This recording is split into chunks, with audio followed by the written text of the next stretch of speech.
Hi, my name's Ryan Kendrick. I'm the developer of Dynamic Tape. At Dynamic Tape, we never really set out to start a tape company. We were just looking for solutions for our athletes and our patients clinically. We recognised that load was a key driver in a lot of our patients' problems, be it tendinopathies, muscle tears and those sorts of things. And that also loading was really critical in their recovery. But we also at the same time recognised that a lot of normal activities was too much load for them. Unloading completely also resulted in fairly lengthy recoveries and was certainly not the popular option with our athletes to cease their activities. At the same time, we had our neurological patients where their function was really heavily impacted by load. It might have just been the load of gravity acting on their foot, but they had a foot drop and weakness, so they were catching their toe and had increased risk of falling and those sorts of things.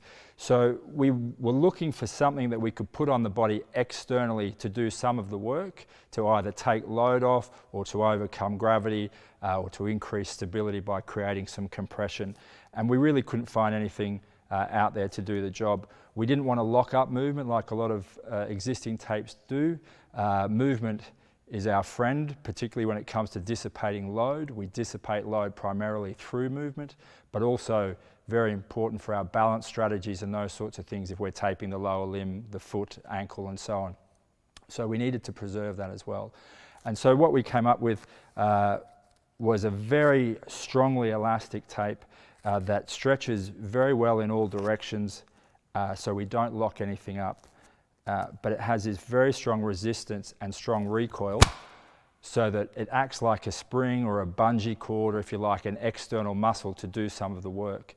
It's very much like what we use in our hand therapy with our dynamic splints, where we have a big rubber band and we can resist against it with our intact muscle, and then it springs us back to protect our operated muscle or tendon, for example. And that's where the name came from, dynamic splint, but this was a dynamic tape, so similar to a splint, but we could apply it to anywhere on the body.